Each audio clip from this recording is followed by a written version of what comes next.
ভালোবাসার মানুষকে সারা জীবনের জন্য কাছে পাওয়ার সৌভাগ্য সবার হোক। কেন বললাম জানেন? আজকে শুক্রবার, এই জন্য। হ্যালো এভরিওয়ান, আসসালামু আলাইকুম। প্রতিদিনের মতো রান্নার ব্লগ নিয়ে আজকেও আসলাম আপনাদের সামনে। আপনারা সবাই কেমন আছেন? আলহামদুলিল্লাহ আমি ভালো আছি, আপনাদের দোয়ায় এবং ভালোবাসায়। এই তো সকাল সকাল ঘুম থেকে উঠেই রুটি বানাইতে বসে পড়লাম। আমার ছানাপোনারা দেখতে পাচ্ছেন খুব মজা করে রুটি খাচ্ছিল। রুটির সঙ্গে একটু পাতাকপি ভাজি করলাম আর ডিম ভেজে দিলাম ওদেরকে। তো ওরা গরম গরম খেয়ে নিচ্ছিল। আর এদিকে এই তো সকালের অনেক কিছু রান্নাবান্নার আয়োজন করলাম, করে ফেলেছি। এগুলো অবশ্যই ভিডিও করা হয়নি। তো যাই হোক, শুক্রবার হলেই কিন্তু সবার অফিস আদালত বন্ধ থাকে, ছুটি থাকে। বাট বাড়ির বউদের কিন্তু কোনোই ছুটি নেই। এই তো একটার পর একটা কাজ চলতেই আছে। তো তো আজকে সকাল 8টা থেকে দুপুর 1:30 পর্যন্ত আমার চুলা জ্বলতেই ছিল। ভাববেন না আবার কি আহামরি রান্নাবান্না করলাম যে এতক্ষণ পর্যন্ত চুলা জ্বালা ছিল। আসলে রান্নাবান্নার পাশাপাশি আমাদের গরম পানির হাঁড়ি তো বসাই ছিল চুলার মধ্যে। আর একটার পর একটা বাচ্চা কাচ্চা নিজে গোসলে গরম পানি দিয়েই আমরা করি, যেহেতু বাসায় এখনও গিজার আমরা লাগাইনি। তো এই জন্যই এই তো আমাদের এই মাস থেকে গরম পানি শুরু হয়ে গেছে। ইনশাল্লাহ পুরো ঠান্ডাটাই চলবে। গরম পানির হাঁড়ি আমাদের চুলায় সব সময়ের জন্য বসাই থাকে।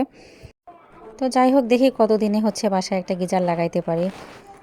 তো ততদিন পর্যন্ত আমাদের এই কষ্টটা থাকবে। তো এদিকে সকালবেলা সব কিছু রান্নাবান্না শেষ করে তো দুপুরবেলার জন্য আবার আমি গরুর মাংস বসিয়ে দিলাম।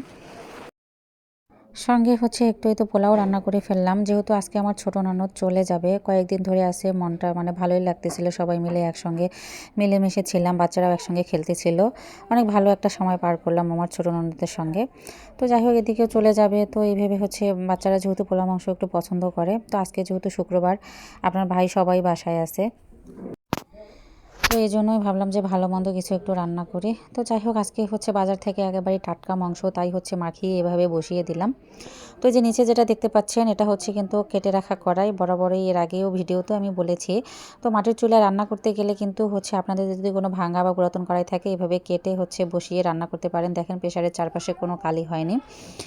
প্রেশারটা মাজতে গেলেও অনেক সুবিধা হবে। আর যেহেতু মাটির চুলায় অনেক কালি হয়, সেহেতু মাজতে গেলে কিন্তু বুঝতেই পারতেছেন কতটা কষ্ট হয়। তো আপনারা এই পদ্ধতি অবলম্বন করতে পারেন। তো এদিকে তো মাংসগুলো আমি 3-4টার মতো শেষ দিয়ে নামিয়ে ফেলাম, যেহেতু টাটকা মাংস। এরপর কয়েকটা আলু দিচ্ছি, কারণ মাংসের মধ্যে আলু খেতে আমার খুবই ভালো লাগে। আপনাদের কেমন লাগে অবশ্যই কমেন্টস করে জানাবেন।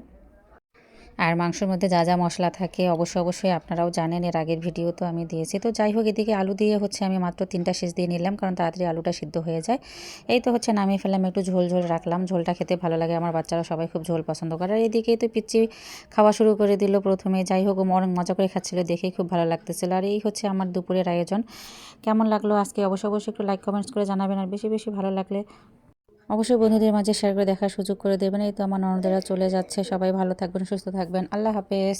আর সবার জন্য দোয়া রাখবেন।